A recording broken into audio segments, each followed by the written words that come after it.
రోజు రోజుకి నీ అందం ఇంకా అందంగా కనిపిస్తుంటాను. అబ్బా వదలండి. పెళ్ళాలు చెప్పే పరమ రొటీన్ డైలాగ్ ఇదే. స్టేషన్కి వెళ్ళొద్దా? నీ జీవితమే ఒక పోలీస్ స్టేషన్, అందులో నువ్వు ఒక ఖైదీవి, నీ మొగుడు ఒక inspector. You are under arrest. మీకు అసలు పగలు రాత్రి తేడా తెలియడం లేదు. ఓ సిప్పిచ్చిదానా, నిన్ను కలుసుకున్న తర్వాత నెలలు సంవత్సరాలే మర్చిపోయాను. ఇక పగలు రాత్రి ఏం గుర్తుంటాయి? వద్దండి ప్లీజ్. వద్దనకే ప్లీజ్. టైం అయిపోతుందండి. పర్వాలేదులే, అక్కడ ఇక్కడ నేనే కదా నీ మొగుడిని.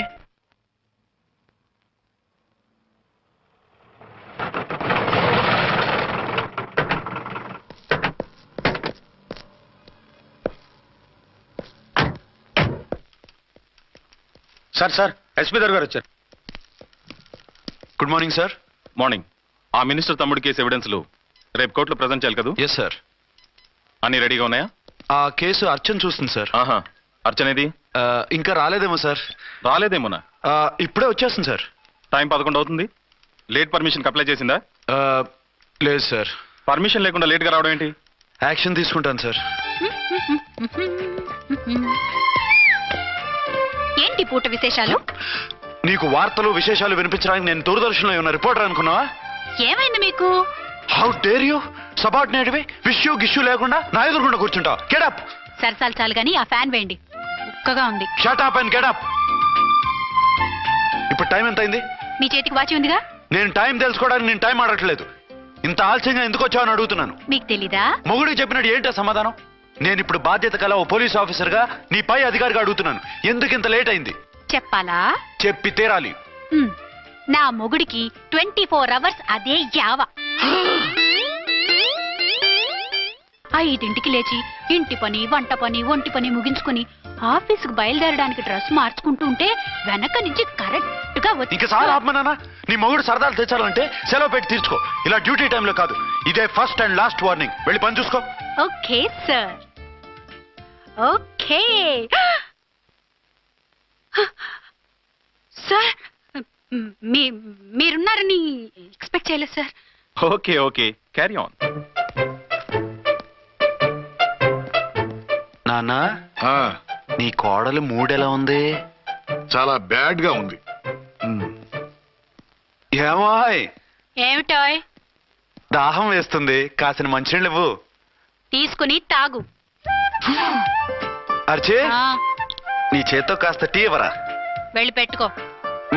ఎందుకులే, ఒకేసారి భోంచేద్దాం. వంటేం చేసావు? వంటేం చేస్తాం, తింటాం.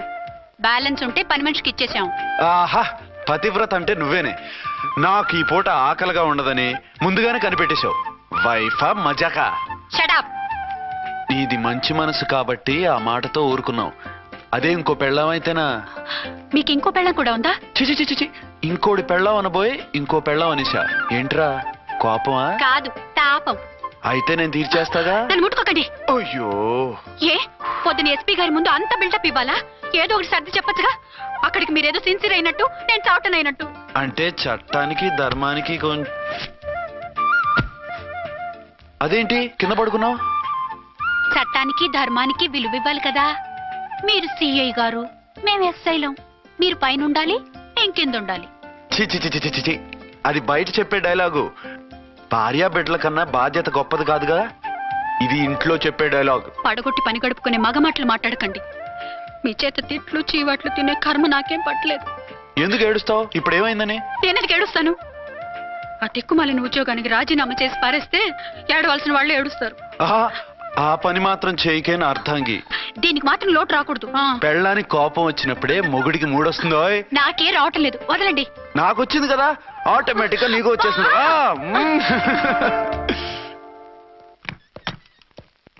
అర్చన సార్, ఈ రోజు నా మినిస్టర్ తమ్ముడి కేసు ఫైనల్ హియరింగ్ అవుతుంది. ఎవిడెన్స్ అన్ని పక్కగా ఉన్నాయి కదా? సార్. లేదంటే తన తమ్ముడిని విడిపించుకోవడానికి ఆ మినిస్టర్ తన పవర్ అంతా ఉపయోగించి కేసును తారుమారు చేస్తాడు. లేదు సార్, అన్ని పక్కగా ఉన్నాయి. ఖచ్చితంగా లైఫ్ పడుతుంది. గుడ్, వాడిని తీసుకెళ్ళు. వీడిని ఇక్కడికి ఎందుకు తీసుకొచ్చారు? నాన్న ఇంట్లో లేడు, నేను అర్జెంట్ గా బయటికి వెళ్ళాలి. వీడేమో ఏడుస్తున్నాడు, ఏం చేయాలో తెలియక. నేను కోర్టుకి వెళ్ళాలండి. సరే ఇవ్వండి. లేదమ్మా, లేదు. లోపల ఎస్పీ గారు ఉన్నారు. ఓకే.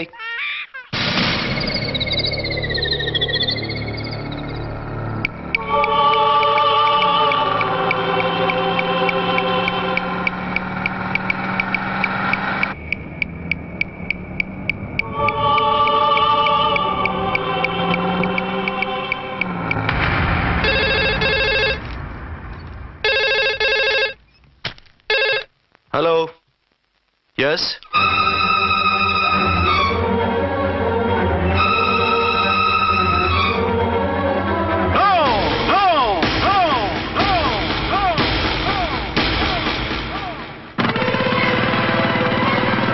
మందుపాత్ర పెట్టి పోలీసు వ్యాన్ని పేల్చేశారు. అందులో మనుషులు పాపం అంతా కాలిపోయారు, ఎవరూ బతకలేదు. అర్చనా!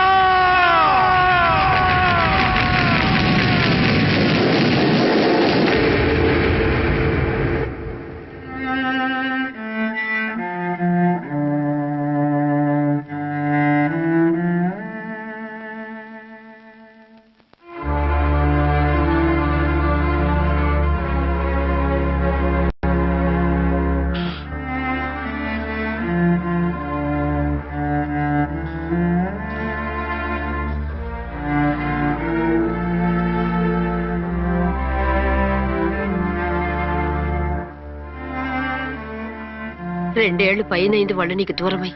ఇంకెన్నాళ్ళు ఇలా బాధపడతావు బాబు? నేను ఇలా చూస్తూ నేను తట్టుకోలేనురా. నువ్వు మళ్ళీ మామూలు మనిషి కావాలి. నువ్వు మళ్ళీ పెళ్లి చేసుకోవాలి. నాన్న, అవునరా. మరో పెళ్లి చేసుకుని నా అర్చనకు ద్రోహం చేయలేను. నిద్రాహారాలు మానేసి ఇలా కుమిలిపోతూ పిచ్చివాడు అయిపోయి మాకు ద్రోహం చేస్తావా? నిన్ను అర్చన్ని మర్చిపోమని చెప్పటం లేదు బాబు. అర్చనికి దూరమైన బాధను మర్చిపోమంటున్నావు. నా బిడ్డ ఎలాగూ పోయింది, కనీసం నువ్వైనా సుఖపడు. ఈ మాట అత్తగా కాదు బాబు, తల్లిగా చెప్తున్నాను. నేను అర్చన భర్తగానే బతుకుతాను తప్ప మరొకరి భర్తను కాను. నీకు చనిపోయిన భార్య ఒక్కరితే కాదురా, బతుకున్న తండ్రి కూడా ఉన్నాడు. నేను ఓ భార్యకి భర్తలేరా. భార్య లేని జీవితం ఎంత నరకమో నాకు తెలుసు. మీ అమ్మను మర్చిపోలేక ఆత్మహత్య చేసుకుందాం అనుకున్నాను. కానీ తల్లి లేని వాడివి, తండ్రి కూడా లేని అనాథగా మిగలకూడదని ఇంకా బతుకున్నాను రా. దాన్ని మర్చిపోలేకే ఈ తాగుడుకు అలవాటు పడ్డాను. నువ్వు నాలా కాకూడదు, ఈ వంశం నీతోనే అంతరించిపోకూడదు. నీకు తోడు ఈ ఇంటికి ఆడదికు కావాలిరా. చనిపోయిన భార్య మీద ఉన్న ప్రేమ బతికున్న ఈ తండ్రి మీద ఉంటే పెళ్లి చేసుకో, లేదంటే చెప్పు, ఏ రైలుకెందో తలబెట్టి చస్తాను. కాదనకు బాబు. మీకోసం కాకపోయినా మా కోసమైనా ఈ పెళ్లి చేసుకోండి సార్. మీరు ఈ పెళ్లి చేసుకుంటే పైనున్న అమ్మగారు కూడా సంతోషిస్తారు. సరే, మీ ఇష్టం. రంగోటి, ఇప్పుడు నాకు చాలా ఆనందంగా ఉందిరా. ఈ శుభ సందర్భంలో ఫుల్ పీకేస్తారా? లేదు, ఈ రోజు నుంచి నేను మందు మానేస్తున్నా. ఇదిగో, ఈ రోజు నుంచి నీ డ్యూటీ అల్లుడు గారి దగ్గర కాదు, మా దగ్గర. పద అమ్మాయిని చూద్దాం. అలా అయితే మంచి పోజులో ఉన్న అబ్బాయి గారి ఫోటో ఒకటి తీసుకోండి, పెళ్లి కూతురు చూపిద్దాం. అబ్బాయి బాగానే ఉన్నాడు. ఒరిజినల్ ఫిగర్ చూస్తే ఇంకా బాగుంటాడండి, కత్తిలా ఉంటాడు. చూసుకోవడానికి బాగుంటాం కాదు, చేసుకోవడానికి బాగుండాలి. నా సిద్ధాంతాలకి ప్రిన్సిపల్స్ కి తగ్గట్టుగా ఉండాలి. అంటే నా కాబోయే భర్త శ్రీరామచంద్రుడిలా ఉండాలి. అంటే నామాలు కిరీటాలు పెట్టుకుని బాణాలు వదులుతున్నారండి. షటప్. గెటప్ లో కాదు, బుద్ధిలో రాముడు లాంటి వాడై ఉండాలి. లాంటి వాడేంటమ్మా, శ్రీరామచంద్రుడే అనుకో. రాముడైనా సుర్పడకను చూసాడేమో కానీ మా వాడు డ్యూటీలో లేడీ కానిస్టేబుల్ ఉంటే షూస్ తప్ప ఫేస్ చూడు. కట్నం పైసా అడగకూడదు. మా సీఏ గారికే బోల్డ్ అంత ఉంది. కాకపోతే మా వాడికి ఇదివరకే పెళ్ళయిందా? అబ్బే లేదమ్మా, ఇదే మొదటి పెళ్లి. ఇది వరకు ఎన్ని సంబంధాలు వచ్చినా అతను చేసుకున్నా అంట. ఏ ఏదైనా ప్రాబ్లమా? కాదు, అమ్మాయిలు నచ్చగా నీ ఫోటో చూసి బాగా ఇంప్రెస్ అయ్యాడంట. నువ్వు గనక ఓకే అంటే నాకు ఓకే. అదేంటండి, అబ్బాయికి రెండో పెళ్ళని అమ్మాయికి చెప్పలేదే? చెప్తే ఒప్పుకోదని. అందుకని అబద్ధం చెప్పి పెళ్లి చేస్తారా? ఉద్యమాలని విప్లవాలని తిరిగి దీన్ని చేసుకోవడానికి ఎవరూ ముందుకు రావడం లేదు. రాక రాక మీ సంబంధం వచ్చింది. రైటే, కానీ రెండో పెళ్లి గురించి చెప్పకుండా పెళ్లి చేస్తే ఆ 3 ముళ్ళు పడి 3 రాత్రులు గడిస్తే అన్ని సర్దుకుంటాయి. అంటే మోసం చేసి చేయటం. ఇందులో మోసం ఉంది. ఇదేమన్నా మొదటి భార్య బిడ్డల్ని పెంచాలా, ఆ భార్యతో భర్తను పంచుకోవాలా? అది కాదండి, అమ్మాయి బాగా ఫాస్ట్. ఒక పెళ్లిలో చూసాం, తర్వాత ఏదైనా గొడవ చేస్తే. అలా చేస్తే నా కూతురే కదమ్మా నష్టపోయేది. ఆయనంత ధైర్యంగా చెప్తున్నప్పుడు మనకేంటండి? మీరు కాదంటే దానికి ఈ జన్మలో మొగుడు దొరకడు. కాదనకండి. సరే, మీ ఇష్టం. నా ఇష్టం. సరే, అమ్మాయికి అన్నీ చెప్పారా? అన్ని అంటే ఒక్క మీ పెళ్లి గురించే కాదు, మన ఫ్యామిలీ బ్యాక్గ్రౌండ్ గురించి కూడా చెప్పేసి. అవునవును. ఏమంది? చాలా బాధపడింది, జాలి పడింది, నిన్నే చేసుకోవాలని ఆశపడింది. నువ్వు కూడా ఊ అన్నావంటే. సరే, కానీ అదేంటండి అమ్మాయి దగ్గర ఎలాగో నిజం దాచాం, అబ్బాయి దగ్గర దాచడం ఎందుకు? దాయకపోతే వీడు అసలు పెళ్లి వద్దంటాడయ్యా. తర్వాత అయినా తెలుస్తుంది కదండి. ఆ పిల్లబాబు చెప్పాడుగా, 3 బడి 3 రాత్రులు గడిస్తే అన్ని సర్దుకుంటాయని. అదే పని మనవాడు చేస్తాడు. కాముగా పెళ్లి చేసేసి వెంటనే హనీమూన్ పంపించేద్దాం. ఇలా కూర్చోండి సార్. అది. Happy honeymoon. Thank you.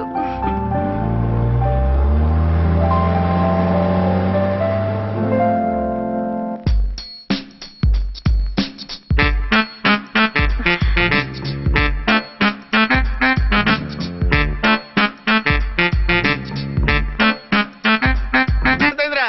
10,000. అయితే ఓ పని చేయి, ఈ 1000 రూపాయలు ఎంచుకుని ఇదే 10,000 అనుకో. ఆ. వర్కౌట్ అవుదండి. పోనీ ఓ పని చేయరా, ఈ బిల్డింగ్ రాసిస్తాను, వర్కౌట్ అవుతా. వర్కౌట్ అవుతుంది సార్. ఏంటి సార్ ఇది? చూడండి. ఇవి రాంకోటి వాడితో బేరాలంటాయా? ఇది ఒకటి ఇచ్చి పంపించు.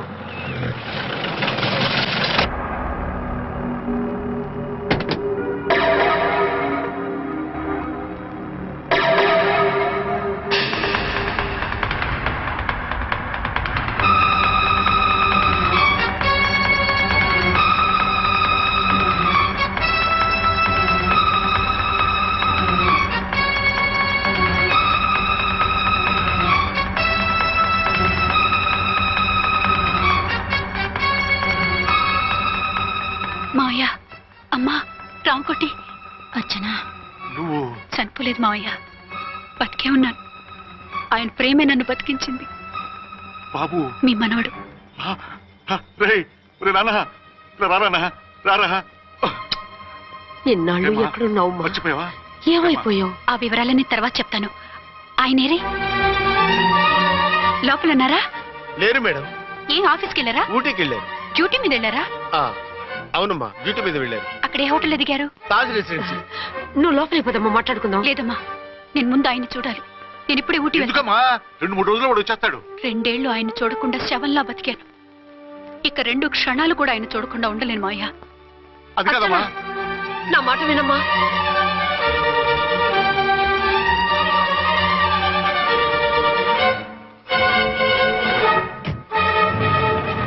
ఇప్పుడెలా? అది అర్థం కావట్లేదు. అల్లుడు గారికి మళ్ళీ పెళ్లి చేసామని బాధపడాలో, కూతురు బతికొచ్చిందని సంతోషపడాలో తెలియటం లేదు. నాకు అసలు ఏమీ అర్థం కావట్లేదు. ఈ టెన్షన్ నేను తట్టుకోలేను. వేసేస్తా, మళ్ళీ మందేసేస్తా. రామకోటి, అమ్మాయి గారు వచ్చేసారని, పెళ్లి విషయం తెలియనివ్వద్దని వెంటనే అల్లుడు గారికి ఫోన్ చేసి చెప్పు.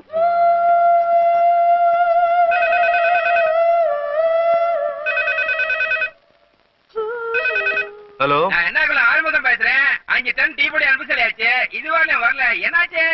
రాంగ్ నెంబర్ అయ్యా. ఏంటి ఇప్పటి వరకు యమా ఫాస్ట్ గా ఉన్నావు, సడన్ గా ఎంత సిగ్గు వచ్చేసింది? ఆడది తల వంచి సిగ్గుపడేది పెళ్లిలోనూ, తను వంచి సిగ్గుపడేది శోభన రోజున. అలాగా.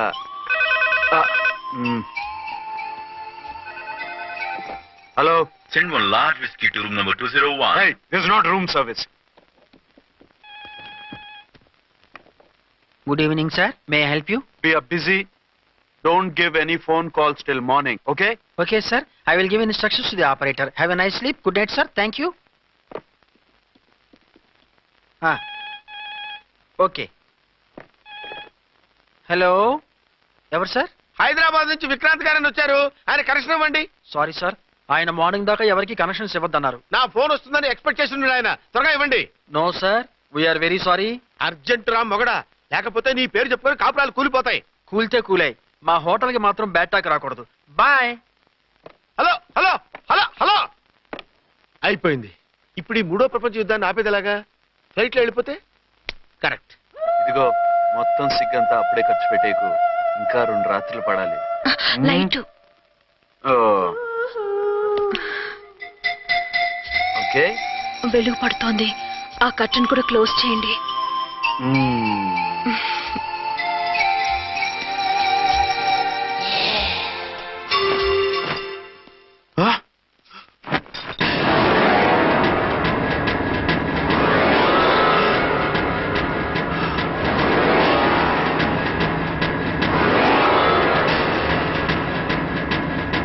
ఏంటలా తొంగి చూస్తున్నారు? ఏం లేదు, ఇప్పుడే వస్తాను.